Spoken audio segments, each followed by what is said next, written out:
My name is John Hohm. I am the student pastor here at Seacoast, and really my role is I oversee all student ministry for all of our campuses and get to partner with each of our campuses and their student pastors, and it's just an honor to get to do what I get to do. Student takeover, what does that mean? Some of you came here and you're like, I wanted to hear the main guy. Well, I'm sorry. You can take it up with him later. But what it is all of our campuses, students are getting involved in serving and holding doors and just being a part of the body of Christ, being part of the church whole collectively. One of my values for our student ministry is that we have generational influence. We want them to see and be a part of the generation, not just their own little mini church, but be part of the whole generation, and that you would be able to influence them as well. So thank you for being with us. Have you... Or anybody you don't have to show your hands because I don't want to embarrass you, but I'll show my hands. Have you felt like technology has just like passed you by? Right? I don't slap chat. I don't even know what that is anymore, and all these students who are slap chatting or Snapchatting, whatever they call it, my VCR still blinks 12, all right? So I'm no longer like relevant technology-wise. But I want to show you a picture, just how fast technology is passing us by.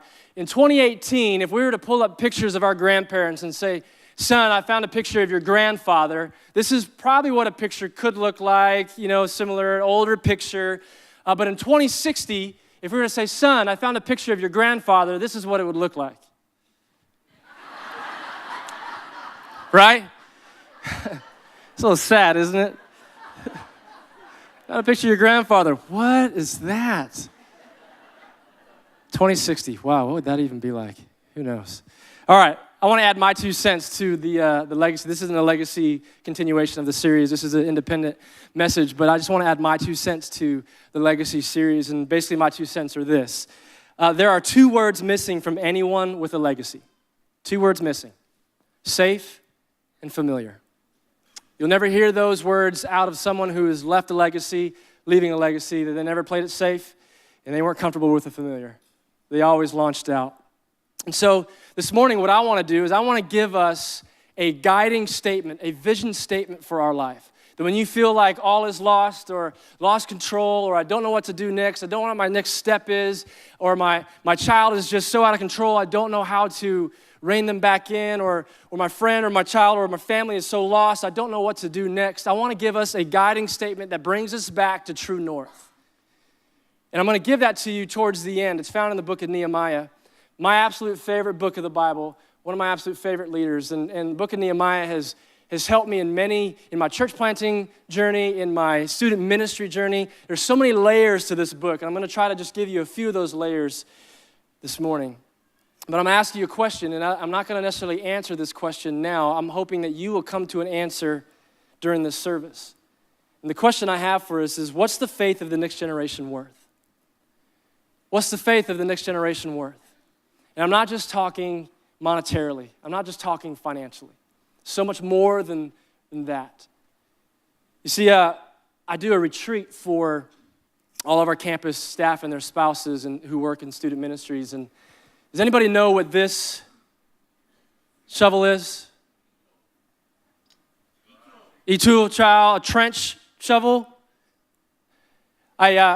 I wrote a letter to all of our staff and their spouses at this retreat. I do it every year, every October. And in the letter, I just kind of explained that we win in the trenches.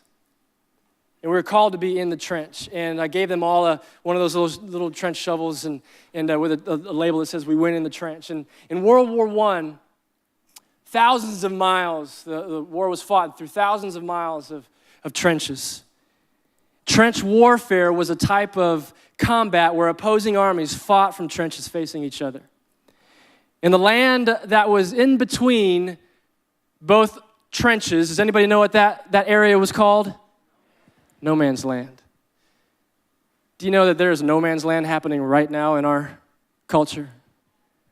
That we see people just walking who are encountering enemy fire and attacks of the enemy and just not sure what to do or where to turn or what to do next or where to go, and they don't know how to turn to God, and then they're walking into this no man's land. The enemy fire and the destruction is so chaotic. And no one wanted to enter into no man's land for fear of death, for fear of injury, for fear of destruction. And trench warfare brought with it a lot of challenges. The work was hard, the victories were slow, and the casualties were high. Does that sound like parenting at all, or life? Rain would make the trenches just a muddy mess. Animals and rodents would infest and contaminate, and disease was extremely common. The smell was horrible, a lot like a middle school boy. Listen, I'm not calling you out, middle school boys. I have one, and I can always tell if he's been outside because there's just this trail of a smell going through the house. I hope he's not in here yet. Okay, good. Whew, evaded that one. Lack of focus and boredom in the trench proved deadly, leaving oneself open to enemy fire. Trench life was not glamorous. There was no glamour to that life. Yet not leaving your post was crucial in the battle and was crucial for victory. Which brings us to today. We must never forget that we are still in a fight. There is still a battle waging. There is still a battle waging for you, for your heart, for your family's heart, for your kids' heart, for this generation's heart, for their lives. And some days the work is hard, the victories are slow, and the casualties are high. And some days when it rains, it pours. Some days the days just stink. And for some of us, our focus is off, which leaves us exposed to the attacks of the enemy. Yet not leaving your post is crucial to this battle, is crucial to victory. When you said yes to Jesus, knowingly or unknowingly, you said yes to trench life. You said yes to the trenches. And the book of Nehemiah, which I mentioned earlier, is one of my favorite books, and it's kind of a journal of a man who said yes to the trench. Well, really, he said yes to a wall. And just to give you some context, at Jerusalem, Nehemiah's city was in ruins.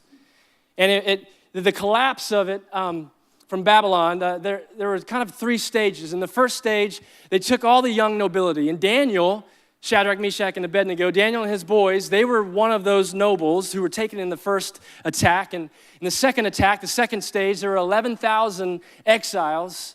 And in the third, the rest of Judah, Jerusalem, except for Jeremiah and the poorest of the poor, were left into exile. And then after Babylonian Empire succeeded to the Persian Empire, the exiles were allowed to enter back into Jerusalem. And so the restoration of Jerusalem had another three stages. The first stage, Zerubbabel took a bunch of exiles. Isn't that a great name, Zerubbabel? If you're pregnant in the house this morning, I would just ask that be a name on your list for your child. You know, Zerub. What's up? How you doing? Yep. All right, anyway. Three stages. Zerubbabel brings some exiles back and they restore the temple, knowing that God needs to be in first place. And Ezra is the second stage coming back, and what they're doing is restoring spirituality, the spiritual and the moral, the morality of the people. And stage three is where we find ourselves today in the book of Nehemiah. Upon learning that the remnant were in destruction, and here's the deal, Nehemiah never visited Jerusalem. He was one of the ones who just were born and raised into, or captured and raised into this society of the Babylonians, that he never visited his home city. But upon learning of the destruction, when he questioned some of the exiles, and they said, it's in bad shape. It's in ruins. The doors are burned. Things are just, it's horrible. His heart began to break. You can see this in chapter 1 where he says this, when I heard this, I sat down and wept. I mourned for days, fasting and praying before the God of heaven. You see, sometimes it takes our heart breaking for it to awaken. It takes for our heart to break for it to come awake. And I'm going to give you my definition of a broken heart. And I'm not necessarily talking about relationships, a broken heart in a relationship. I'm talking about that passion, that burden, that vision that God gives you and God needs to give you. And we need to have that drives us. It drives us. It's what wakes us up. It's that when I spoke last year, that ikigai, that thing that gives me purpose in living. I told you mine was to make hell regret. I said yes to Jesus. That's my drive. That's what drives me. And here's my definition of a broken heart. A burden, a vision, a passion from God that motivates you and matters to someone else. You see, sin should break our hearts. because sin breaks people. Sin should break our hearts. We should be broken by the sin we see, we encounter. We see the lost walking away and falling away. You know what? Satan has one agenda, is to keep the lost lost and the broken broken. And it should break our hearts because it breaks people. And today, the walls that once protected a generation, that once protected, have been devalued and destroyed. And we can't ignore what's broken. If we ignore, we lose influence. If we ignore, we lose impact. If we ignore, we lose. And if you have a voice, then you have influence.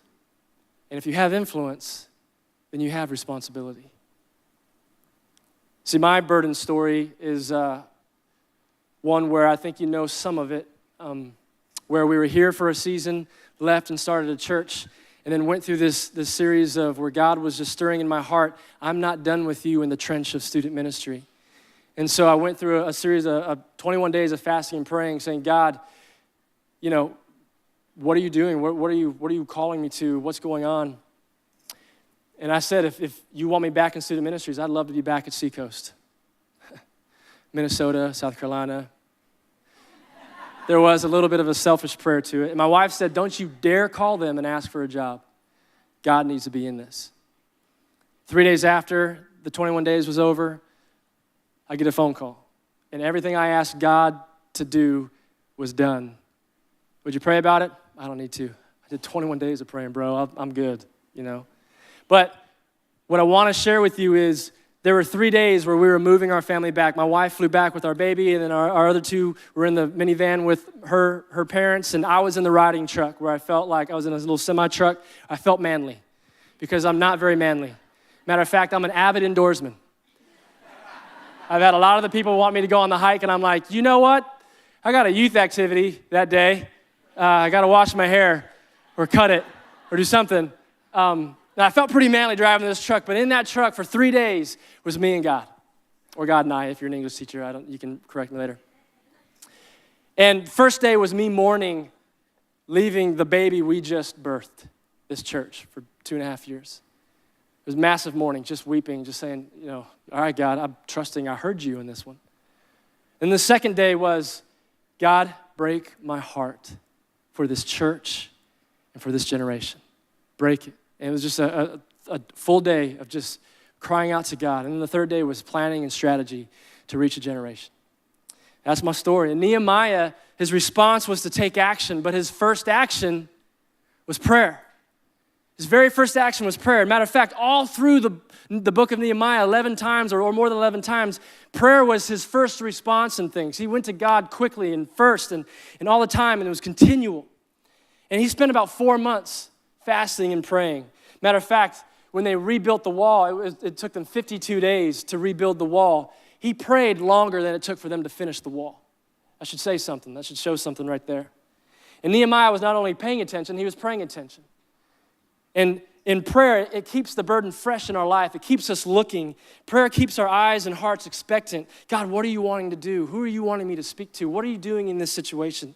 Prayer keeps us sensitive to subtle changes and shifts in culture. So when he moves, we move with him. When he speaks, we hear his voice. You have no idea what or who hangs in the balance of your yes to Jesus. See, Nehemiah seemed the unlikely candidate to be the answer. He was a cupbearer to the king, and if you know anything about cupbearers back in that time, he was a taste tester.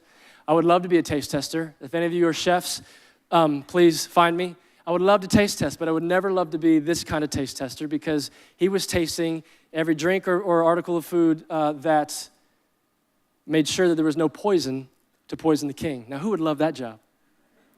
Mom, Dad, I want to be a taste tester. I want to be a cupbearer. You know, I bet you the benefits are really good in that one. But that was his job, and he wasn't a carpenter. He was a cupbearer. He didn't know how to rebuild walls. He was the cupbearer, but he could no longer stick around and be a bartender. He had to be a builder. And some of us in this room, we're CEOs, not cement layers.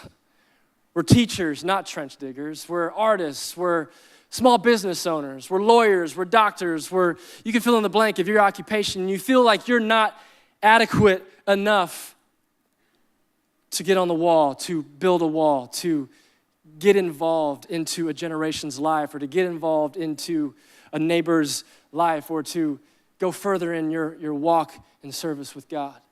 Do you feel inadequate? I do. Extremely inadequate. But here's the answer to inadequacy. Faithfulness. Just be faithful. Do what you can, and God will do what you can't. You do what you can as a parent. You pray as hard as you can as a parent, and God will do what you can't. You do what you can as a teacher, and God will do what you can't. You do what you can as a person who is an example. If you don't know what to do, be an example in what you say, the way you live, your love, your faith, and your purity. Just do that, and God will do what you can't. Faithfulness and obedience. Obedience is our job. The outcome is His. The burden keeps you going when everyone else gives up. And it's kind of like that. It's kind of like a soul tattoo where it says, if I don't show up, who is then? If I don't do this, then who is going to do that? And burdenless leaders can quickly become burnt out leaders. Burdenless parents can quickly become tired and burnt out parents. Burdenless students can quickly become burnt out students. Pray that God would break your heart and give you a burden. Those who were living in Jerusalem, they grew used to the brokenness and the destruction. They would see it every day as they walked by. They would see the gates that were burnt. They would see the walls that were destroyed. And it just became a common thing they saw. For wherever you live, at all of our campuses, I know Greenville has an amazing park, and Mount Pleasant has some amazing bridges and just some sceneries. And there's a bridge broken here in Mount Pleasant that has caused traffic to be unreal. There's a prettier bridge though, right? There's still a prettier bridge. There's sceneries wherever you live in your context that when a new person steps into your city, they go, oh, that's so beautiful. And we go, yeah, I see it every day, right? We get used to some of the things we see. And it wasn't long before the younger generation who was watching the adults in that generation got disillusioned with God. So my question is, what have we grown used to today? What have we grown used to watching, to surfing on the internet, to speaking our language? What have we gotten used to saying? What have we gotten used to seeing? What have we gotten used to when we walk through the malls and our town centers, where we see a group of students, or we see someone struggling, or we walk past on the streets in the city and we see brokenness? What have we gotten used to? I remember when our family went to New York and we took our two oldest, and our son was a little younger at the time, and we would walk by and there were so many homeless who were on the streets, and my son was so broken every time we would walk by, and he would just stop and he would stare, and he just kept looking, and it was just in this, his face said it all. It's just, why isn't anybody helping? Broken. We've gotten used to. And one of Satan's most effective tools is normalizing sin, getting used to sin, redefining sin. Listen, Jesus died for the sin of redefining sin. That's one of his most effective tools. And sin is always a lie. Always a lie. So if that sin breaks the father heart of God, why would we think it would fulfill ours? If we know that sin breaks the heart of God, why do we think that it would fulfill our heart? It would fulfill our life. What you allow to name you will claim you. And there's a generation right now, and this isn't just for students, this is for us. Listen, every message I put together, it's me preaching to myself, and I'm hoping someone would grasp something from it. So I'm hoping there's something for all of us this morning to take away and live out. This is for me. And I work with a generation that naming right now is massive. Questioning who they are and confused about what to do and who they are, and I'm a mistake, or I'm worthless, I'm useless, no one wants me, I'm stupid. I had a teacher in third grade. Now granted, a bunch of friends and I they had BBs, and we walked with the BBs, and we said, let's throw it at our teacher. Third grade. So I was one of the ones caught in that joke. 3, 2, 1, go. And everyone else went, and I went, boom. And I saw the BB. I saw it. It was like glowing, and it went, poof, hit the teacher. It was David and Goliath. I straight up slung the giant down, slung him down, and I saw him, and he went down. I'm like, oh, I ran into the bathroom. I hit him. He made me stay after, and this is like, they don't do this today in school. He made me stay after, and he grabbed me by the collar, threw me up against the wall, and said, you will never amount to anything. Listen, there are still days in my life where that hits me, where I'm afraid. I'm afraid to do something because I might not amount, it might not work out. And I hear that teacher's voice. I painted a house for a friend when I was in middle school, the guy in our neighborhood, and I said, you want me to scrape the house? You want me to scrape it? He's like, no, you're good. Oh, not the house. It was a shed. And so I painted it, thinking it was good, and I scraped a little bit of things, and it was a messed up shed. And I got done, and he belittled me, said, I'm not paying you for that.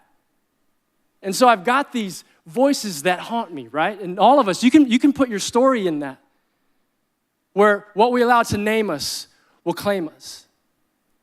But here's the thing. Those names of culture and those names of the enemy were never whispered by the name of Jesus. Jesus never whispered those names over you. For he said, you are a masterpiece. You're not mass-produced. You are a masterpiece. What I say you are and who I say you are, that's who you are. Not who culture defines you, who I define you and the Word of God defines you. And Nehemiah knew that God wasn't finished. He knew that God wasn't finished with that city. And God's not finished with his church. And God's not finished with you. And God's not finished with your family. And God's not finished with your kid. Even though your children may be, or your child may be walking away from God, God's not finished with your child. He's not finished. Faithfulness and obedience is our part. And so they faced opposition. Have you ever faced opposition before? Right? I mean, this is life. We face opposition. And I love Nehemiah's response to the opposition they were facing. It's this. He prayed first, and then there was preventative measures taken. But I love this prayer, the raw emotions of Nehemiah. He said, Nehemiah prayed, oh, listen to us, dear God. We're so despised. Boomerang their ridicule on their heads. Have their enemies cart them off as war trophies to a land of no return, to no man's land. Don't forgive their iniquity. Don't wipe away their sin. They've insulted the builders. And you know what? I'm going to add this. Give them a year's worth of diarrhea. That's Nehemiah's prayer. Like, hey, beat them down, God. I'm done with them. Boomerang everything back on them. Not like bless them, keep them, may your face shine upon them. No, he was working out his attitude with Jesus. But here's the thing. Prayer guards your heart from cynicism and your mouth from criticism. So instead of Nehemiah going to somebody else and saying, complaining, being critical and being cynical, he went straight to Jesus. They were halfway down the wall, and something shifted in the morale of the people. Attitudes began to change. They were getting tired. Sanballat, who was one of the officials who had the most to lose with this wall being finished, started making threats, speaking rumors, fear and discouragement. It hit the people, and it looked like the work wasn't going to get finished. And so Nehemiah made a strategic leadership decision. This is one of my favorite things, and I'm hoping there's some notes you can grasp from this. This is what it says in Nehemiah. Therefore, I stationed some of the people behind the lowest points of the wall at the exposed places, posting them by what? You can say it. There it is. With their swords, spears, and bows. After I looked things over, I stood up and said to the nobles and the officials and the rest of the people, don't be afraid of them. Remember the Lord who is great and awesome, and fight for your families, your sons, your daughters, your wives, your homes. Nehemiah organizes the community by families, and he puts parents in the gaps of the walls to fight for their families. Weapon in one hand, tool in the other. Protecting the city, protecting their families. And I hope you grasp this. Families, what Nehemiah did was he championed the parent. He championed the parent. What a great leader he was. Instead of him being the champion, instead of him spotlighting himself, he stepped out of the spotlight and he spotlighted the parent. Just like in church, here's the deal. we can't make your child love Jesus, but we can arrange the date. We can create the environment for them to fall in love with God. And if there's believing families in this house, the responsibility is your responsibility to raise your kids, to disciple your kids. And if there are unbelieving families and kids who don't have parents who believe, then it's our job as a church to step in as spiritual families and spiritual parents to raise them to understand who God is and his love. And what Nehemiah did was he understood that, he knew that, and he championed those parents. And for years, the spiritual influence of the parent was non-existent. The kids never saw mom or dad defending or fighting, or they never really saw what was happening. They just grew used to the destruction in the city. And then Nehemiah turned it in that instance. And here's the thing. No matter your past, no matter if you feel like you're an incomplete parent, no matter if you feel like you're an incomplete person, all of that can change in one moment. All of that can be changed right now, and you can start over. And that's what happened. Nehemiah puts these families in these gaps, and they start over. He champions the parent, and now kids are seeing mom and dad fighting with sword in hand and tool in the necks, and they're defending, and the pictures are being changed. What once was lazy is now they're doing something together. What once was getting used to, they're now saying, we're making a difference, we're gonna make a change. And when the enemy saw that, the attack stopped. They didn't attack. And it doesn't say that in Nehemiah why it stopped, but I believe that when you see moms and dads, and when you see small group leaders, and you see the church standing in the gap on behalf of a generation, fighting for a generation, that's a battle you don't want to go up against. That's a fight you don't want to fight against. Have you ever seen a mama bear protect her cub? Or have you ever seen a mom in the house defend her child? Right? Are you with me? Are you with me on that one, moms? Even if the child is wrong, you still defend that child. You step up like, hold up. Time out for a second. You're messing with my child? Listen, I'll put my Lee press-on nails and I will cut you 5 different ways. Right? We defend, we protect. When you see that kind of defense, when a church rises up and protects their kids and their spiritual kids, you don't want to go up against that. And I know we get this. I know we get it. But it seems like we always default back. It's not about what we build. It's not about the business we build or what we build or the buildings we build. It's about who we build, who we are building.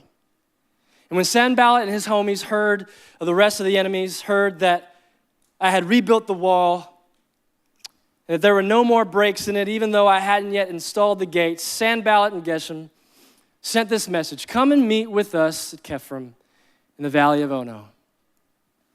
Nehemiah knew that it was a trick, it was a distraction. The enemy wants to distract us. They were trying to distract him. And so Nehemiah said, oh no, to oh no. He said, no. No, oh no. Listen, when someone has ran into the house and said, oh no, or you heard someone say, oh no, has anything ever good happened when you heard oh no? Anything? My kids, oh no. It's going to cost me. Every time you hear, oh no, it's going to cost you. And it has cost me so much. Anyway, there was strong resolve in Nehemiah that he was not going to be distracted. Decide to decide. Make a pre-decision decision right now, Seacoast, that we will not be distracted. We will not go to the valley of Ono. And when oh-nos happen, we say no. You're going to remember that now when you read Nehemiah. That's just one. You're welcome. And if you settle it ahead of time, you will do the right thing at the time. And there is a story of a shipping captain his route was from California to Colombia, back and forth. Some drug lords heard about this captain, and they were trying to get him to smuggle drugs into California, into the States, and they would begin to offer him money, $50,000, $150,000, $200,000. He kept declining. Finally, he reports, and he does a sting operation with the FBI, and the FBI say, why now? He offered you an exorbitant amount of money, and it was getting extremely high. Why are you doing this now? And the captain said this: they were getting dangerously close to my number. We need to decide now before we right in that moment. We have to have that decision made. You need to make that decision. Oh no, oh no. And this is the guiding statement, the vision statement I want to give you. It's found in Nehemiah chapter 6. I want to give you this statement for your life, for your family. This is your true north statement. Whenever you feel opposition, whenever you feel like giving up, this is your true north. He said, I knew they were scheming to hurt me, so I sent messengers back with this. I'm doing a great work. I cannot come down. That's the statement I want to leave with you. I'm doing a great work. I cannot come down. I'm doing a great work in my family. I cannot come down. I'm doing a great work getting out of debt. I cannot come down. Listen, hell has an assignment attached to your life. Hell has an assignment, a heat-seeking missile attached to your life. And this is it. Kill you or kill your influence. Destroy you or distract you. If the enemy can't destroy, he'll distract. John 10:10 says this, the thief comes only to steal, kill, and destroy. And on the screen and on your notes, and this is the one that everyone yelled at me after the services that they didn't have enough time to fill out these notes, it says this, the enemy wants to steal your worship. For you to worship other things, wants to steal your worship, wants to kill your identity, and wants to destroy the image of God in your life. Steal your worship, kill your identity, and destroy the image of God in your life. But I love the end part of John 10:10. It says, but I have come that you may have life and have it to the full. I have come so that your kids may have life and have it to the full.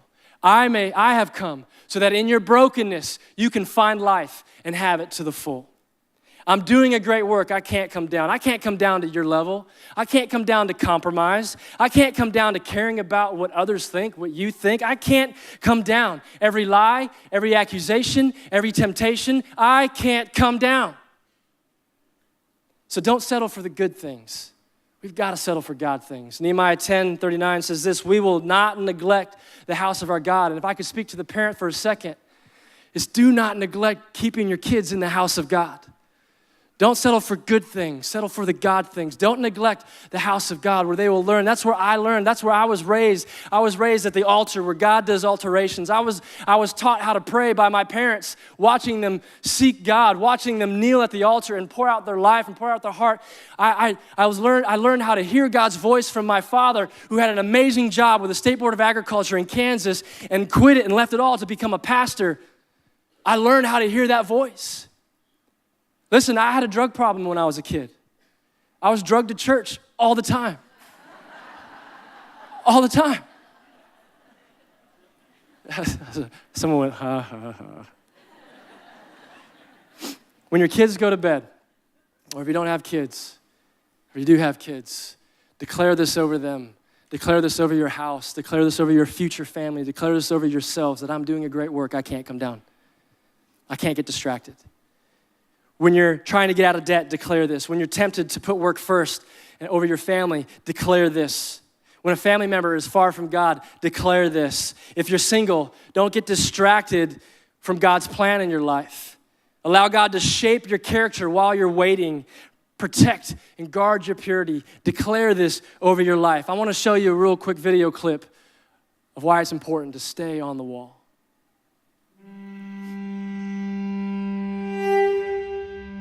I didn't have a typical childhood in New York. I've been on my own since I was 7 years old. Where I grew up at, it's like a lot of drugs and stuff like that, and of course guns. My mom wasn't always there to like guide me to the right path, as you know, a real mother's supposed to do. And I didn't have a father figure in my life. I had 5 siblings. When you like 7 or even 10 years old at a young age and your mom's not really putting food on the table like that, you know, you do certain things that you don't want to do, but you got to do it because you're trying to feed family.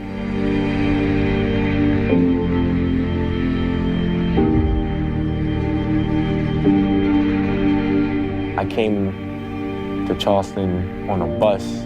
I ran away from home. I was 15 years old with $40 inside of my pocket. I lived with my 45-year-old cousin. He was an alcoholic.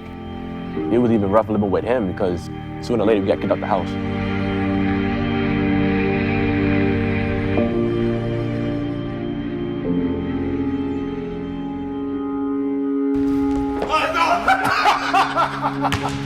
Yeah. I met Coach T at church. When there was no food in my cousin's house, I used to go to the Dream Center and stuff like that to get food.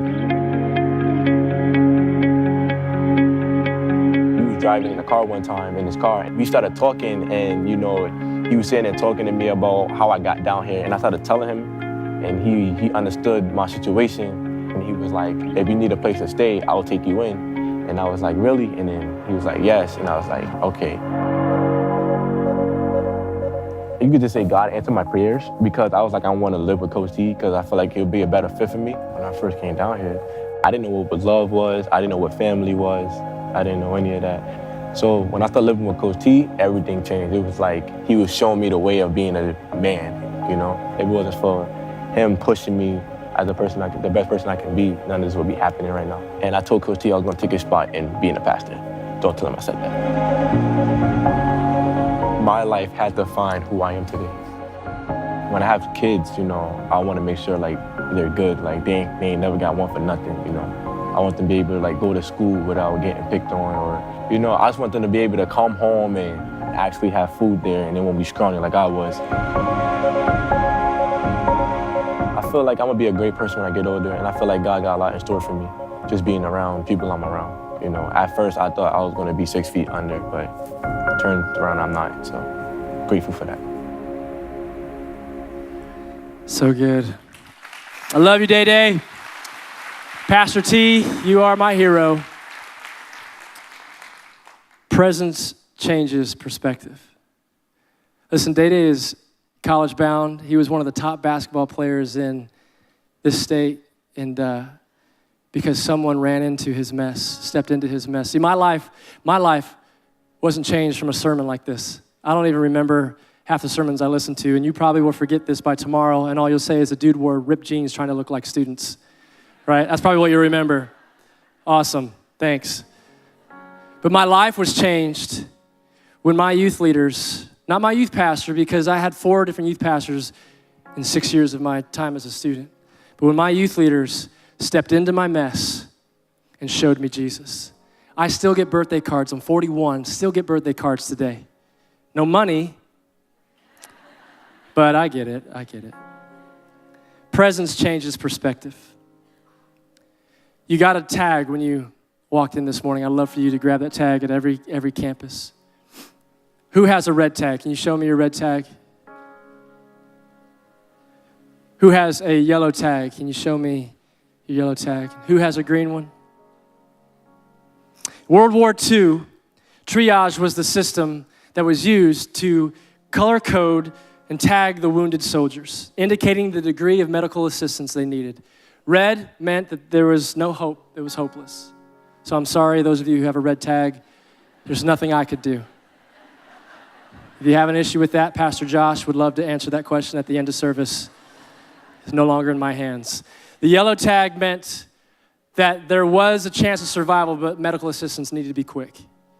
And the green tag meant that it was going to be, it was going to be okay. No medical assistance, they are going to survive.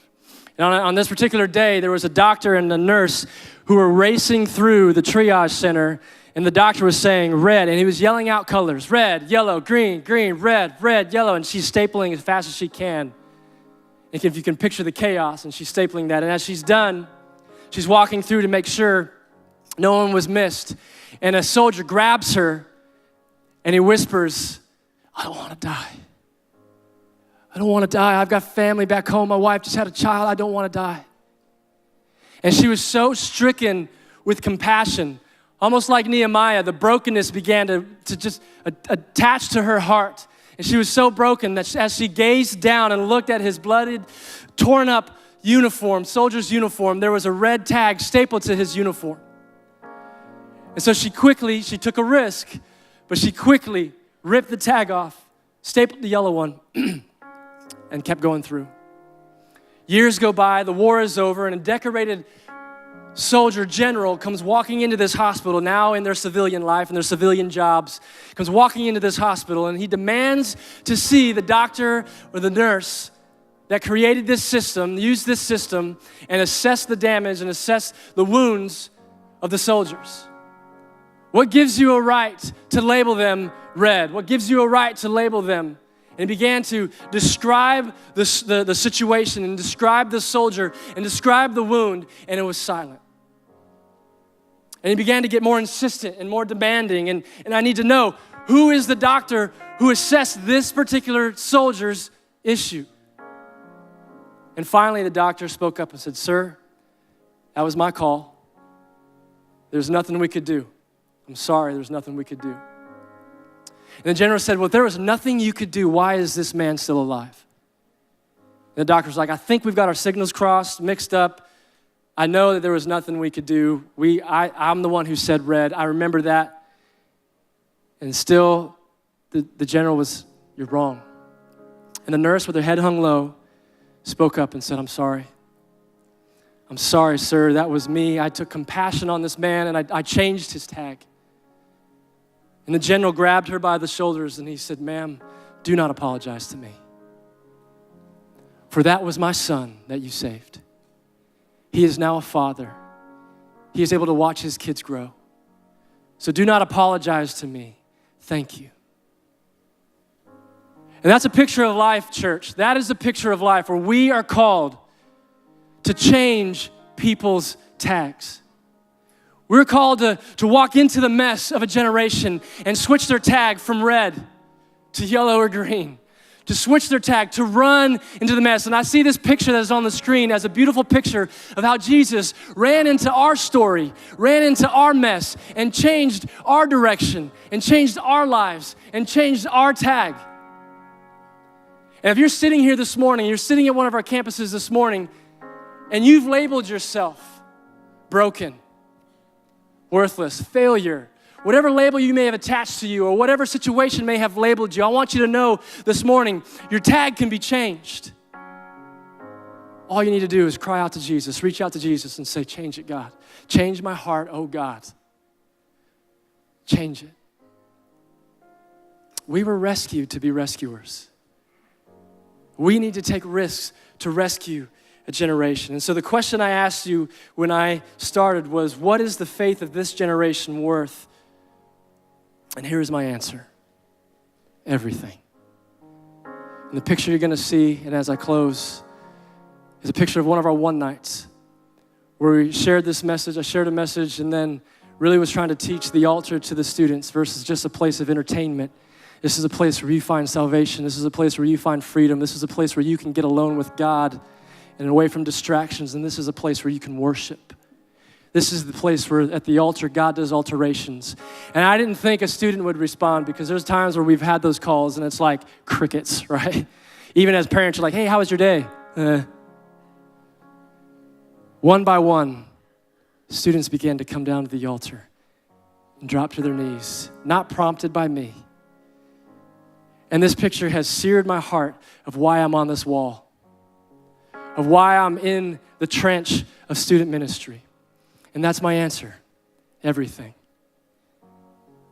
Would you stand in the gap by opening your home for small groups to meet in? Would you stand in the gap by leading a small group and investing into a group of students? Would you stand in the gap by getting involved with this generation? I have one tangible way that we as a church can stand in the gap, and it's our summer camp. Every year we have needs. And if this isn't a plea by any means, for those who are interested, I'm speaking to you.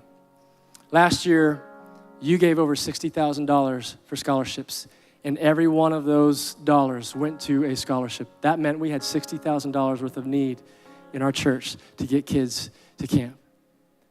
This year, we have 61 students who are on a waiting list. We've already awarded 132 scholarships. We have 61 on a waiting list, so we're waiting for more scholarship funds to come in to send them. That's $15,000 worth of need. $5, $10, $20, whatever will help a student get to camp. If you feel like this is a way you can jump on the wall for a generation to experience life in Christ, I'd love to just challenge you to help us get that student there. That's all I have in that. But I want to pray for us. Thank you for being with us this morning. And I want to pray. Father, I love you. And I thank you that you stepped into my mess and you rescued me. I want to thank you that you stepped into the many lives who are represented online, who are represented in our campuses, and who are represented here in Mount Pleasant, that you stepped into our mess and you rescued us. And my prayer for us this morning, God, is that we would have this be an anthem over our lives, over our marriages, over our families, that I am doing a great work. I can't come down. I can't stop, and I won't stop. I will not allow distractions to pull me away from the very call of God on my life. And I pray that over this church in Jesus' name. In your name I pray. Amen.